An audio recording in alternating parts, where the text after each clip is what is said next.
welcome to my YouTube channel. එනවාද මාත් එක්ක ට්‍රින්කෝ පැත්තේ රවුමක් ගහන්න. ඔන්න ඉතින් අපි දැන් මේ ට්‍රින්කෝ යන්න හදන්නේ. යන අතරමඟ මෙන්න මේ ලස්සන වැව ගාව අපි නැවතුව ෆොටෝස් ටිකක් ගන්න. ඉතින් දන්නයි කියාගෙන යන්න බලන්න මොකද්ද මේ වැව කියලා. ඉතින් අපි ඔෆිස් එකෙන් තමයි මෙන්න මේ ට්‍රිප් එක අපි වෙක්කන් ගියේ. අපි ගියා බලන්න කොහෙද දන්නවද? උණුවතර ලිම් බලන්න ගියා. එතකොට අපි නේවි කැම්ප් එක බලන්න ගියා. ඉතින් අපි මේ දැන් යන්නේ උණුවතර ලිම් බලන්න. ඉතින් ඔයාලා ගිහිල්ලා ඇති මෙන්න මේ විදිහට තමයි උණුවතර ලිම් තිබ්බේ. ඉතින් ළමයි හරිම රස්නේ වතර හරිම සනීපයි. ඉතින් ඔන්න ඔය විදිහට තමයි අපි ගමන ආරම්භ කරේ. ඉතින් අපි දවස් 3ක් නැවතිලා ඉන්න ප්ලෑන් කරන් ගියා. අපි හොටෙල් එකක තමයි නැවතිලා ඉන්න ප්ලෑන් කරේ. ඉතින් හැබැයි දවස් 3ම නම් මේ වීඩියෝ එකේ නෑ ළමයි. මේ මුල් දවස් විතරයි තියෙන්නේ. ඉතින් අපි ඔක්කොලාම මෙන්න මේ විදිහට උණුවතර ලිම් ටික බලලා ඊට පස්සේ අපි ගියා කෝණේශ්වරම් කෝවිලට. ඉතින් මෙන්න මේ පාරේ තමයි යන්න තිබ්බේ. ඉතින් බලන්න දේවල් ගොඩාක් තිබුණා. ඉතින් හරිම ලස්සනයි මේ පරිසරය, මාරම ලස්සනයි. ඒ වුණාට ගොඩක් රස්නේ වුණාට මේ පරිසරයේ තියෙන ලස්සන දැක්කහම ඒ රස්නේ එච්චර ගාණක් නෑ ළමයි. ඉතින් මෙන්න මේ විදිහට තමයි ලස්සන මුහුද මට පේනුනේ.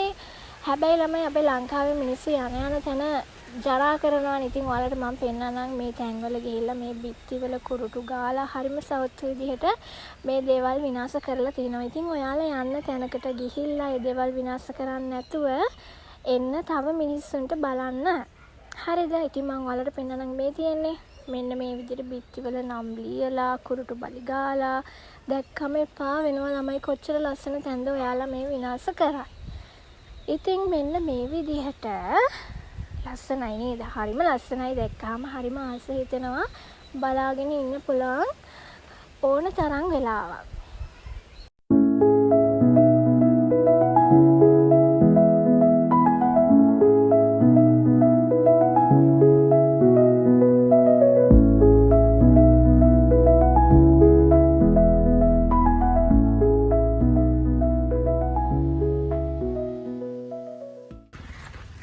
Hi Kiana.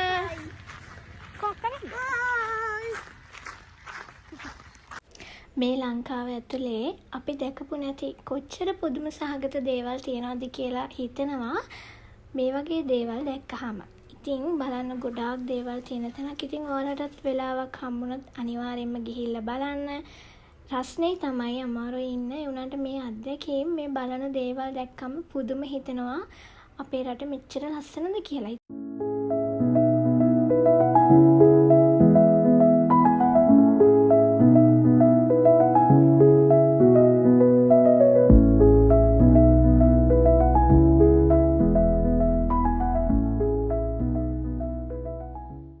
ළමයි මේ යන්නේ කෝණේශ්වරම් කෝවිලට. ඉතින් අපි මේ කැලයක් මැද්දෙන් වගේ තමයි යන්නේ. ඒක මාර අත්දැකීමක්.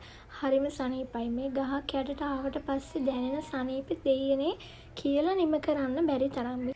ඔන්න අපි කෝවිලට ආව ළමයි. හරිම ලස්සනයි. ඒ වගේම තමයි පුදුම රස්නේ ළමයි. හරියට නිකන් ගිනි පාගන වගේ. ඉතින් මෙන්න මේ පිළිමේ මාරම ලස්සනයි. ඔන්න ඉතින් අපි ආවා. ඉතින් මේවා ඇතුළ නම් වීඩියෝ කරන්න දුන්නේ නැහැ. ඇක්සස් තිබ්බේ නැහැ වීඩියෝ කරන්න. ඉතින් දන්න කෙනෙක් කියන්නේ ඇයි මෙහෙම මේ තොටිලි එල්ලලා තියෙන්නේ කියලා. මට නම් ඉතින් ඒ දේවල් තේරුනේ නැති වුණාට ඉතින් මං දන්න විදිහට වැඳ පුදාගෙන ආව ළමයි. ඉතින් අපි ආයි යන පාරේ ළමයි මුව පැටව ඉන්නවා. ඉතින් ඒගොල්ලෝ හරිම හීලයි කියලා කිව්වා. එතන හිටපු ඇන්ටි කෙනෙක් කියනකොට අපි අල්ලන්න try කරාම අපිට අල්ලන්න හම්බුන්නේ නැහැ. එයාලා පැනලා දෙව්වානේ. ඔන්න ඉතින් අපේ හොටෙල් එකට ආවා. රෝන්දේ ගහලා අපි නැවතුනේ උප්පුවේලි බීච් බයි DSK කියන හොටෙල් එකේ. ඉතින් හරිම ලස්සන හොටෙල් එකක්. කස්ටමර් සර්විස් එකත් ගොඩාක් හොඳයි. අපිට ගොඩාක් හොඳට සැලකුවා. ඉතින් අපි දවස් 3ක් හරිම ආසාවෙන් ඉඳලා එන්ජොයි කරලා අපේ ට්‍රිප් එක ඉවර කරා. ඉතින් ඔයාලත් ගිහිල්ලා ට්‍රින්කෝ යනවා නම් අනිවාර්යෙන් මේ හොටෙල් එකේ නවතින්න. හරිම ලස්සනයි. එහෙනම් ඉතින් අදට ගිහින් යන්න ළමයි. මගේ YouTube channel එක subscribe කරන්න. ඔයාලට පුළුවන් විදිහට හරිම ලස්සන වීඩියෝස් අරන් එන්න මම බලාපොරොත්තු වෙනවා ඉස්සරහට. එහෙනම් ඉතින් bye bye.